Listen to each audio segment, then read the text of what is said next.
to find your way. Today is a new day. It took courage to get here, lots of pain and lots of fear. You are now finding a light, and you've gained so much insight. It's a new beginning for you. Isn't it nice to get to know you? You have grown through all of this, and soon you'll find your bliss. You can do whatever you please, to your future you hold the keys. So I hope for a happy day, everything will be okay. It's a new beginning for you. You can stop feeling so blue. Your blessings are all around. Be grateful for all that you've found. Look with joy at all you can do. You can make a difference too. Make yourself suffer no more. For a many an open door. It's a new beginning for you. After all that you've been through, you are going to find your way, and the future you create each day. You are healing each day. Opportunities coming your way. First one choice, then two, then three. And more you'll see. It's a new beginning for you. After all that you've been through, you are well on your way. Today is a new day. Today is a new day. Today is a new day.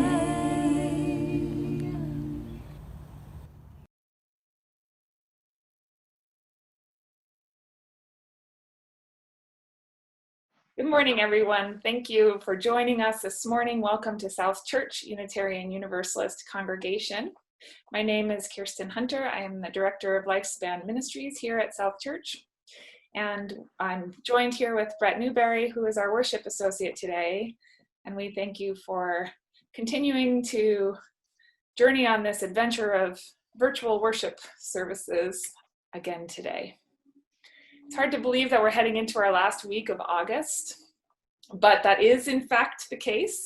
And I wanted to let you know that coming up on September 13th, we are planning our annual ritual of return, which is called our Water Ingathering. And it won't look quite the same this year as it has in years past because we won't be together in the sanctuary, but we're still hoping to collect donations of water from many of you to be pulled together along with water from all of the years past. And that water becomes the water we use for blessings and sacred rituals throughout the year. So we are offering two opportunities for folks to come and bring water donations to us in person. Reverend Susan and I will be out on the portico of church after service for the next 2 Sundays. So Sunday afternoons from 11 to 1 this week and next. We'll be there if you would like to come, stay socially distanced with a mask and bring a water donation in person.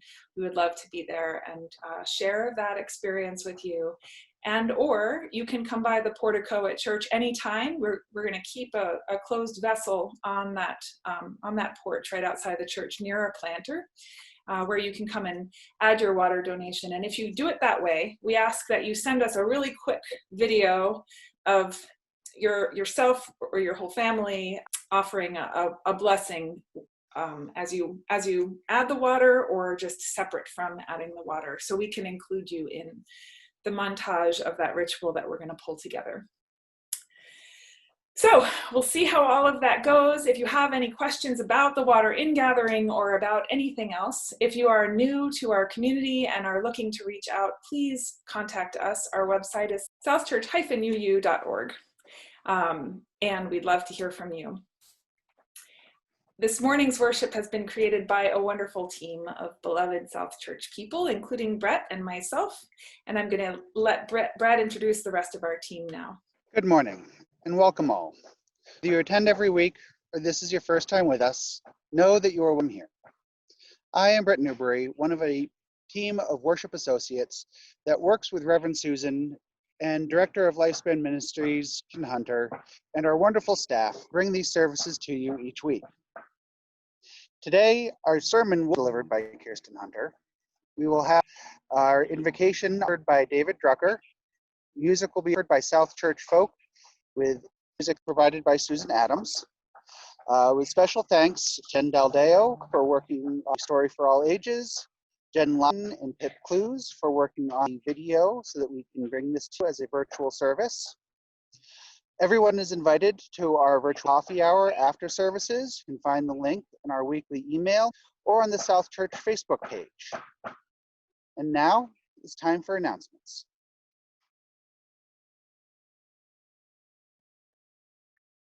Don't forget to check out your Sunday bulletin sent out by email every Sunday morning. There you will find more information about the upcoming Pocket Garden Tour, the All Church Summer Book Read, social justice voting initiatives, and more. If for some reason you are not receiving the Sunday morning bulletin, please reach out to Jen at southchurch-uu.org to get on the list.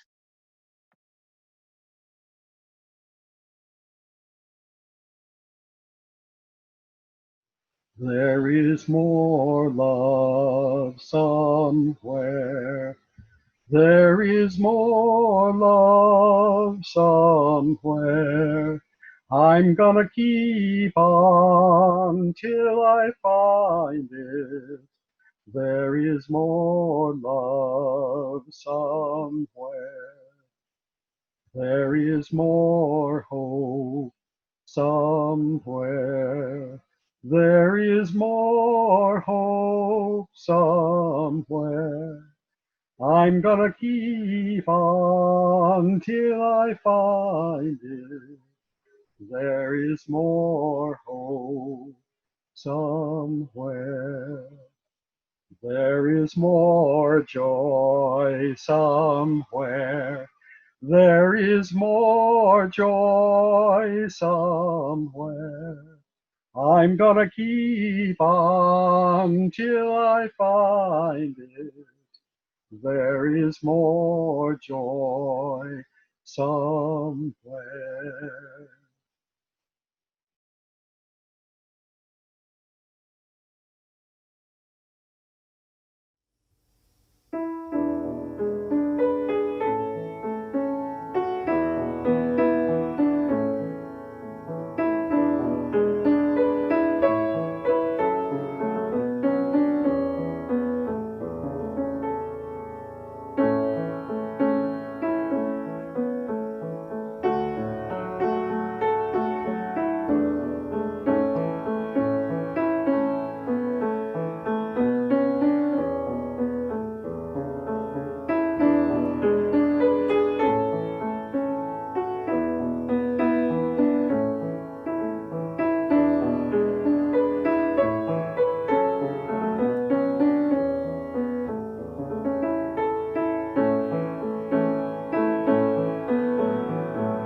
Years ago, in a public speaking class, I learned that most people's favorite sound is the sound of their own name.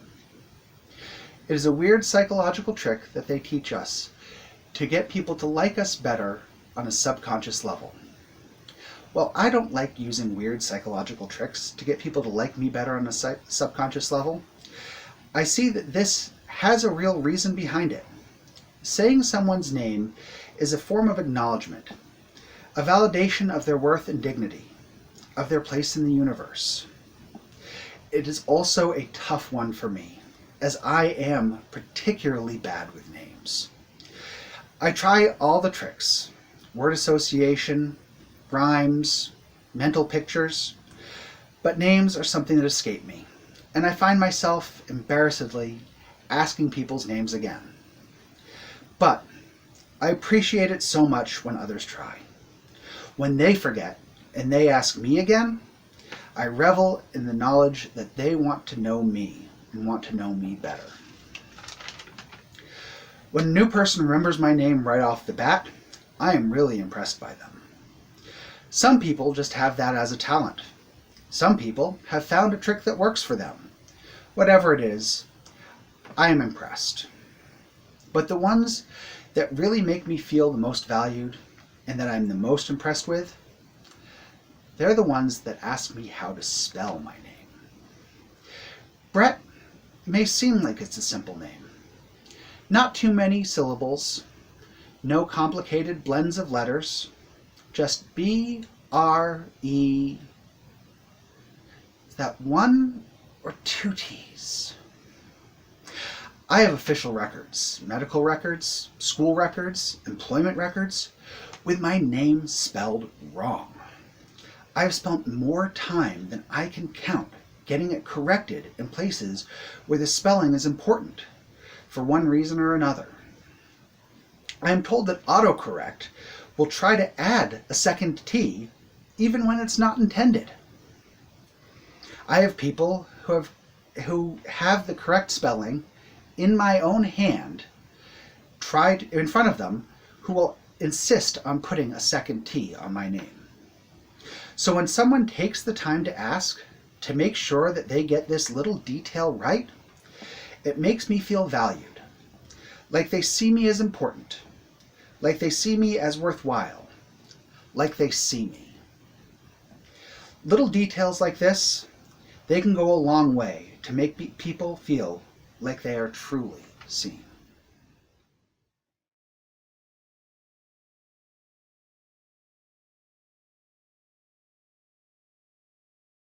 As we light our chalice, we invite you to light a chalice of your own at home or in your heart with these words from Lynn Cox. Come, you accidental pilgrims, you who find yourself on a journey of surprise and wonder. Come, you who emerge into this place as an act of liberation. And now, please join me in reciting our mission statement. At South Church, we nurture spiritual growth through worship, learning, and community. We celebrate the worth and dignity of all people, and we inspire one another to act on our faith in the larger community.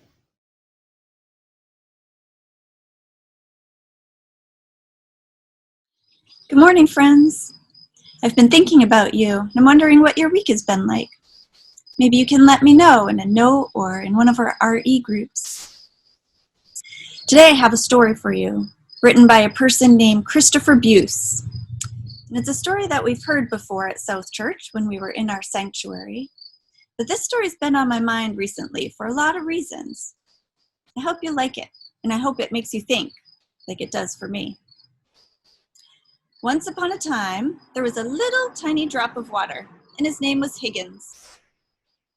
Higgins wasn't an ordinary drop of water. He was a drop with a dream. You see, Higgins lived in a place where all the plants and the flowers and the grass were turning kind of brown because it hadn't rained in a very long time. And all the trees were even getting really droopy. Higgins had a dream that this place would become beautiful again. But what could he do? I mean, he was only one little drop of water. Well, one day, Higgins decided to travel around and to tell his others about his dream. All the other drops listened very patiently, but no one believed that his dream could come true. Higgins, they'd say, get your head out of the clouds. You can't spend your whole life dreaming. Well, Higgins decided to do something to make his dream come true. So he began to think and think and think. And then one day, as he was walking by a rusty old bucket, he got a really good idea. If enough drops of water got together in this bucket, then there would be enough water to sprinkle on a few plants and flowers to help them grow and be beautiful again. So Higgins decided he'd tell everybody about his great idea. But everyone thought that he was being really foolish. And they said, that Higgins, he's nothing but a dreamer. Higgins decided he had to do something to convince the others that he was right. So he said to them, I don't know about you, but I'm getting into that bucket. I hope some of you will join me, and then there might be enough water to at least help some flowers grow beautiful again. And so Higgins backed way up, got a good running start, and ran, jumped in the air, and then landed with a plunk right in the bottom of the bucket. And there he sat, just one drop in a bucket. Well, it was pretty lonely for a while. Seemed like no one else would ever be joining him. But then eventually, some of the other drops looked around. They could see how brown things were. And they remembered how beautiful things used to be. So they all agreed something had to be done. Suddenly, one of the drops yelled, I'm going in the bucket with Higgins. And she backed up, got a running head start, leaped in the air, and plunk, landed right in the bucket with Higgins. And then two other drops yelled, wait for us! And they ran and hopped and jumped in the air and landed in the bucket. And then 10 more drops jumped into the bucket. And then 30 more drops, and then 50 more drops, and then hundreds of drops came from all around just to hop in the bucket. Well, pretty soon the bucket was completely full of water, but there were still more water drops that wanted to join. So they found another bucket, and they started jumping in that bucket. And then pretty soon that bucket was full. They had 2 full buckets of water, and then 3 full buckets of water, and then 4 and 10, and then hundreds, and then thousands of buckets completely filled with water. Well, the animals had been watching all of this go on, and eventually they knew it was their turn to help. So together, the animals began tipping all the buckets over, and all the water flowed out to make a mighty stream. Everywhere that stream flowed, the grass turned green again, and the flowers bloomed, and the trees even perked up and stood straight and tall again. All this happened because one tiny water drop had a dream. Higgins knew that even though he was just one drop, enough drops coming together could make a bucket full. And when there were enough buckets and enough helpers, then the beauty could be restored. I wonder if the drops and the animals in this story might remind you in any way of South Church. Well, now I'm going to go jump in the bucket, and maybe I'll see you in there. Talk to you soon.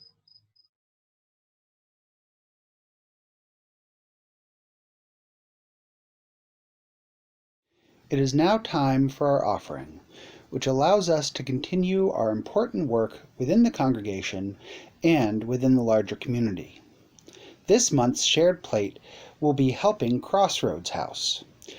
Crossroads House provides emergency transitional shelter to adults and children in the Seacoast area. They help with the needs of the moment and with guidance to help return to permanent housing.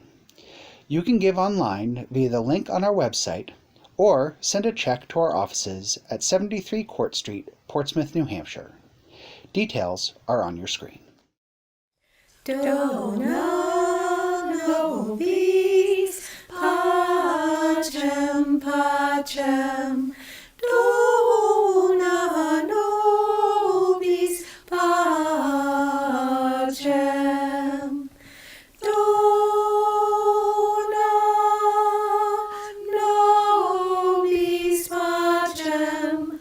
Dona nobis pacem. Dona nobis pacem. Dona nobis pacem. Dona nobis pacem, pacem.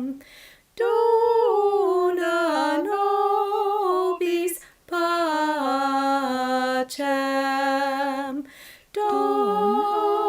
Dona nobis pacem.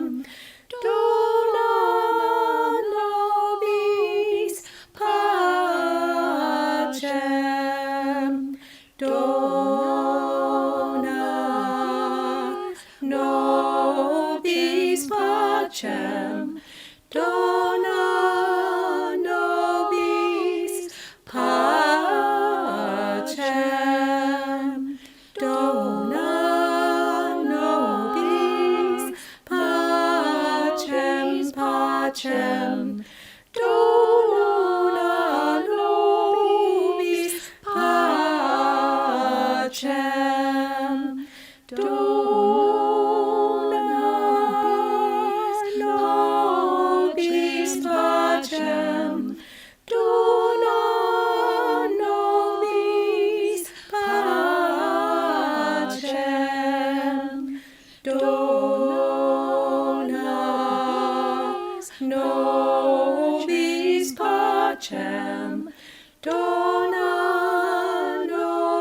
nobis pacem. Dona nobis pacem. Dona nobis pacem. Dona nobis pacem. Dona nobis pacem.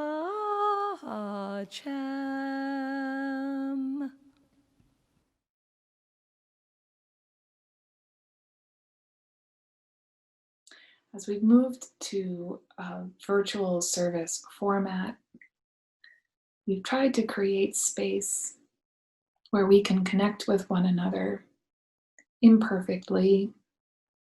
And as this time of prayer begins, I invite you to connect.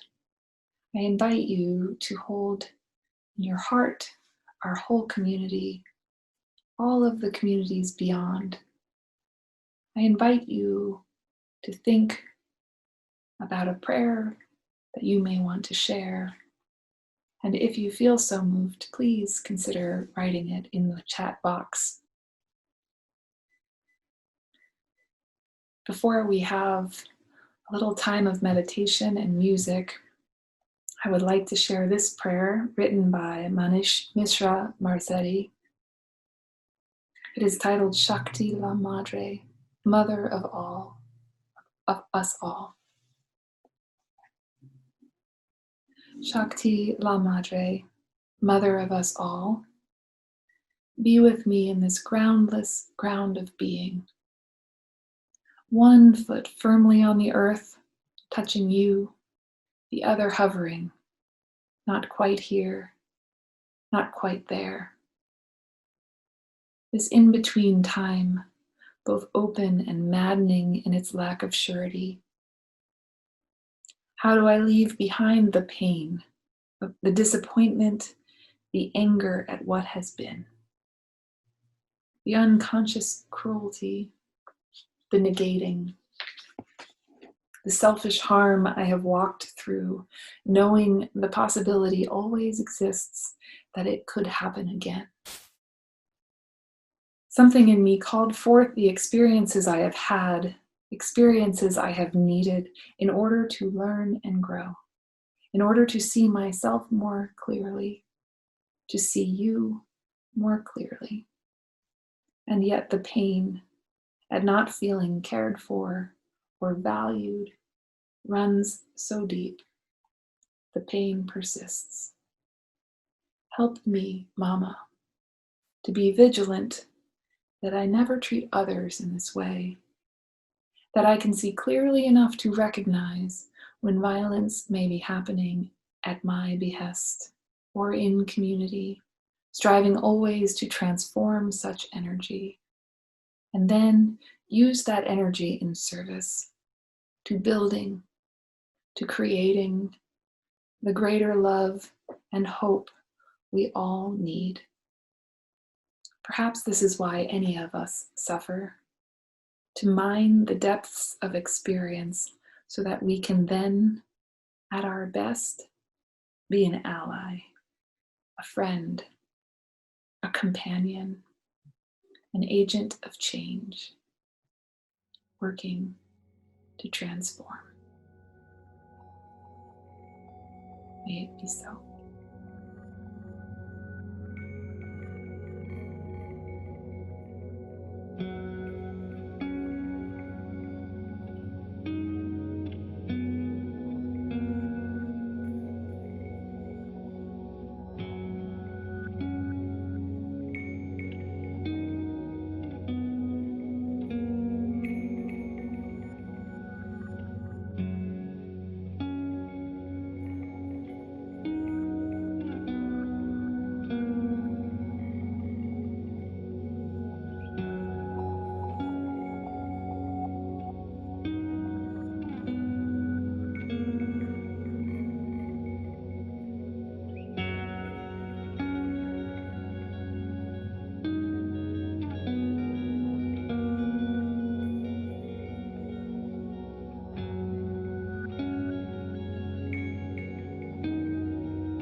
There is something universal to the experience of finding community.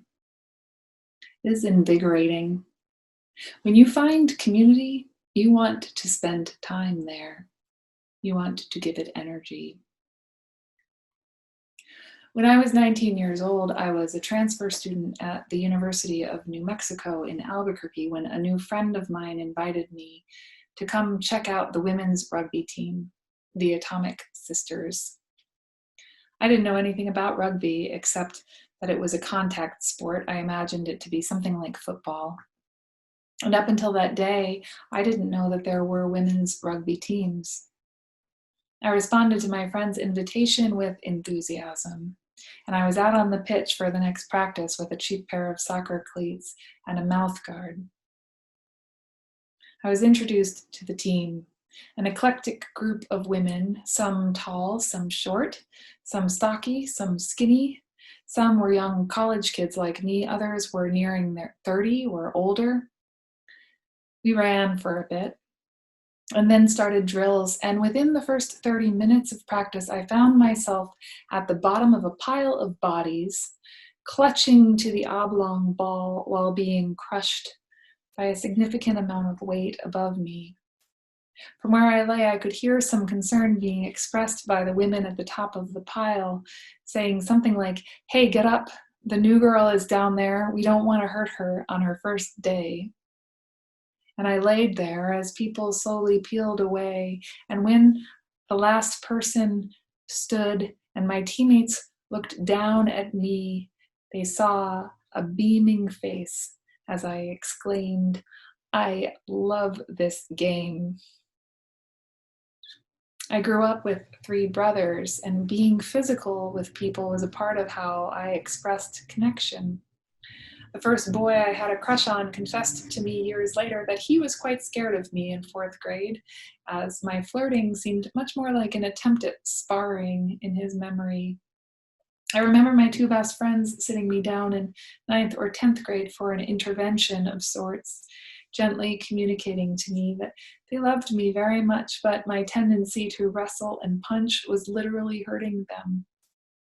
Toning it down was a challenge that I grappled with through high school, so finding rugby was like finding the answer to a puzzle that had been plaguing me. I didn't know it at the time, but I was joining a community that day with whom I would always feel a connection. I played for more than 6 years as an Atomic Sister. I schlepped gear, I served as team captain, I coached, I filled out annual forms for university funding, I hosted parties and attended rugby union meetings. My first child was something of a team mascot when he was a baby. To this day, when I meet another woman rugger, I feel an instant kinship. Rugby players are people from all walks of life, but we share a love for this quirky, crazy, high-contact game, and we share a familiarity of the unique culture of that sport, born from the community that loves it. As I was discovering rugby, I was also studying linguistics and sign language interpreting. Studying American Sign Language introduced me to another community that was thriving in Albuquerque, the deaf community. Deaf folks in the city would gather once a week at this amazing restaurant across from the UNM campus called the Frontier. ASL interpreters and students were graciously welcomed to join these gatherings, which was such a gift, as it offered us an opportunity to practice our language skills and to experience and learn about deaf culture. Deaf folks are an eclectic bunch of people too, young and old, tall and short. Some are born deaf, others lost their hearing suddenly or over time in childhood or as adults. Each person in those social gatherings was uniquely themselves and at the same time part of a community with a vibrant culture. I was not a member of that community so much as a guest. I was there to learn, and they welcomed me so they could teach me to serve their community better. If you've ever spent time in the deaf community, in deaf community spaces, you know that they have different cultural rules. Sharing time with them meant not being fluent with the rules in the room. Far beyond my awkward emergent language skills, I was awkward and emergent in my understanding of their culture. And the learnings those gatherings offered was rich. There's a documentary on Netflix that came out this spring titled Crip Camp. It documents how in the mid-60s through most of the 1970s, a summer camp in the Catskills called Camp Jened cultivated a community for teens with disabilities. Those teens who met at camp would go on to lead the fight for Section 504 of the Rehabilitation Act, and some of them continued on as activists for decades to follow, eventually serving as key players in the passage of the Americans with Disabilities Act, the ADA. The story is engrossing. There's a significant amount of actual footage from the camp where these young people found community and where a shared disability culture grew. As a viewer, you get to watch it happen. You can feel how important it was that these people found each other and were given the freedom to speak their truths. You watch as teenagers open up around camp tables and verbalize their need for privacy, their need for intimacy, for autonomy, and for freedom. You hear them express frustration at the barriers in the outside world that stand between them and the lives they wish to live. You can see the bonds forming as older campers model radical self-love to those younger folks. And then as the movie moves on to their eventual activism in the intense fight for disability rights, you can see how the strength of that summer camp community carried each of its members forward, their connection and commitment to one another critical to the incredible progress that they made fighting for disability rights as adults. There is footage in the film of a 25-day sit-in that was held at the Federal Building in San Francisco, which was instrumental in getting Section 504 passed. And the same faces of young people from Camp Jened pop up again and again in the footage. The leaders of the movement called their friends from camp. They called on their community and asked them to come. And of course, their community came. I found myself wondering just how many other stories there are where community building is the beginning of long-term change. It was obvious watching that film that we would not have the ADA if Camp Jened hadn't become a radicalized summer camp for disabled teens. What are the seeds? What are the sparks that help us to move toward building the beloved community? We sometimes make a mistake of looking for instant magic when we join a community, and it doesn't always work like that. Sometimes you are exclaiming your love for the group in the first 30 minutes, but probably more often you just catch a glimpse of something that might meet a need, and it's enough for you to decide to give your time to the possibility. Sometimes you look back 15 years and realize for the first time how formative a group of people have been in your life. The spark can be small or blazingly bright. But when we feel seen, when we can be one part of who we are wholly, those moments hold amazing potential. And maybe even more importantly, when we recognize that we're not all the same, we do not all need the same things, and our individual identities are always in relationship with the communities around us, that might open us up to a whole new set of possibilities.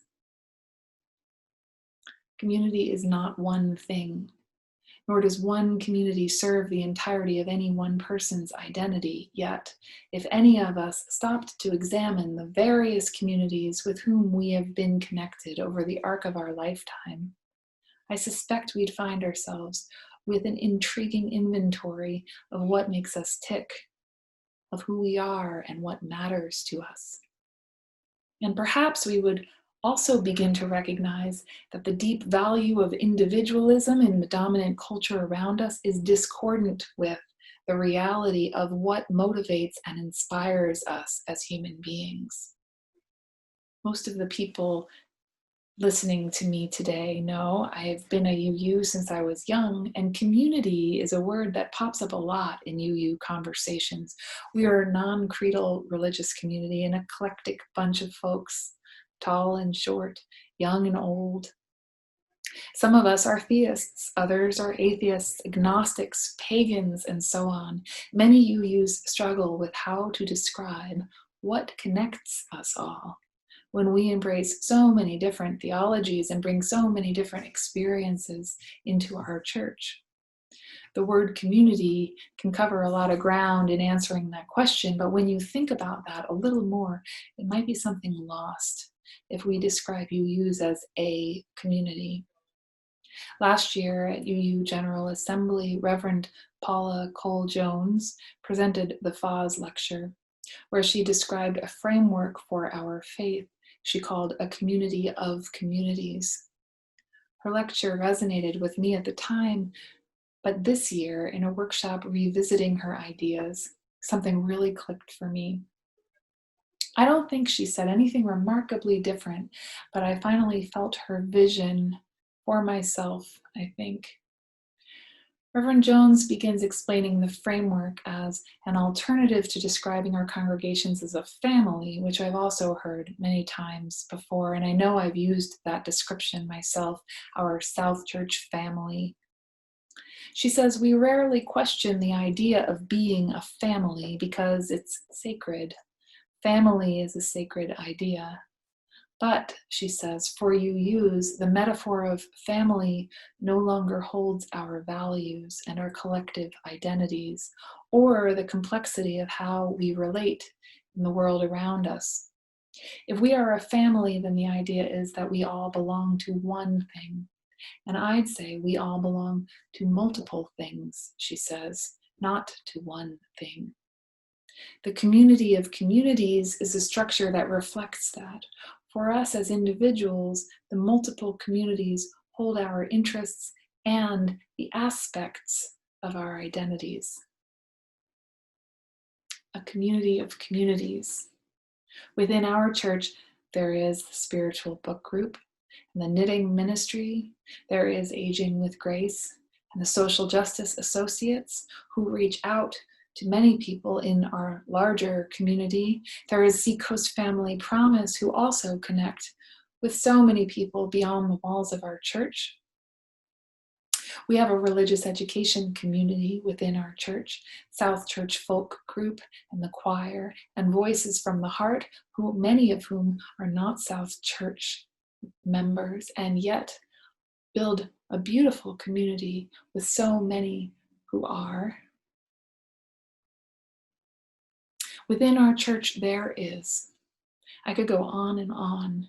There are so many communities, many of whom we already recognize and resource.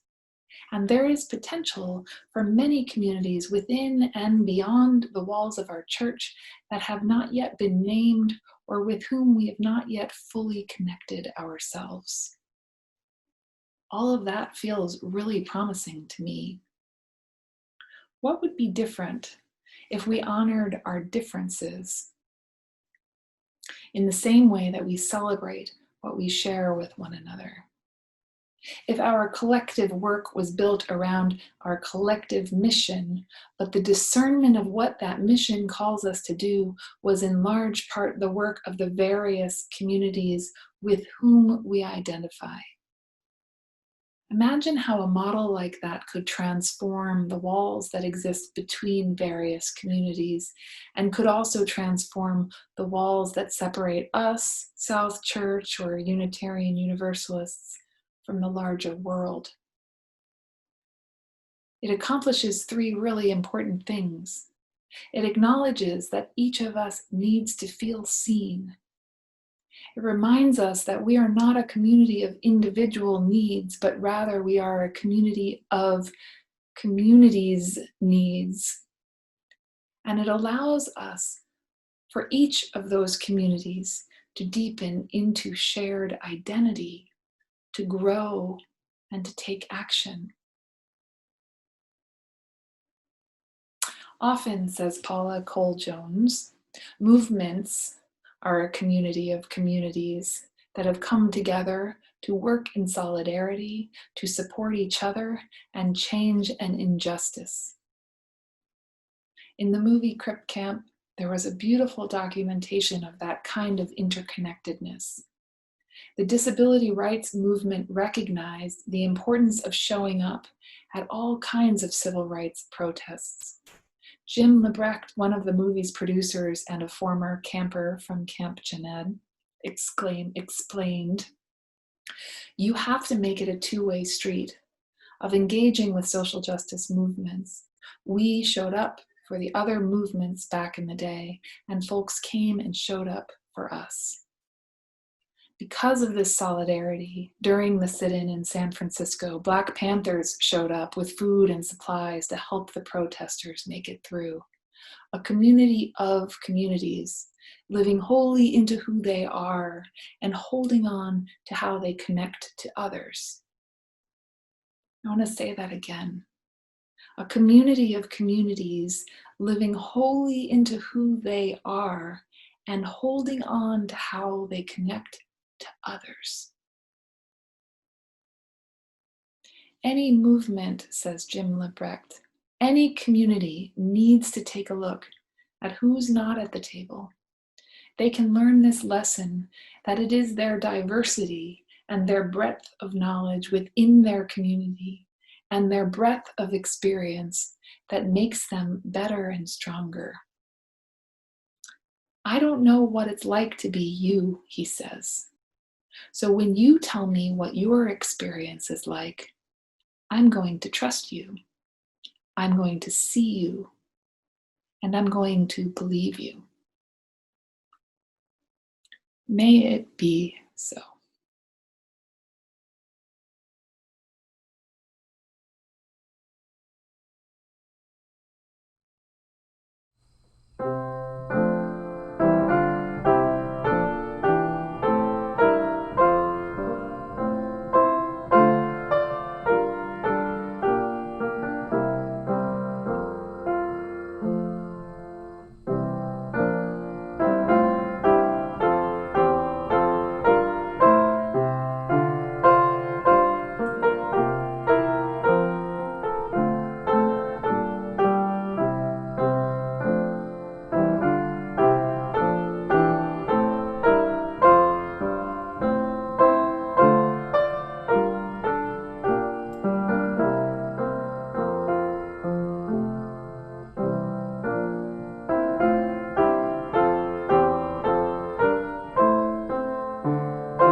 We extinguish this flame, but not the light of truth, the warmth of community, or the fire of commitment.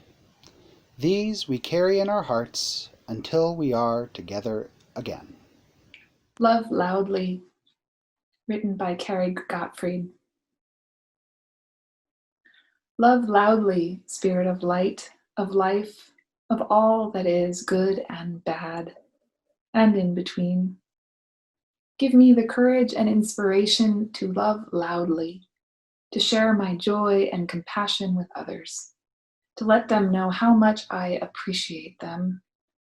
We all give and receive love, but loving loudly is one of the greatest gifts of all, and it is so simple.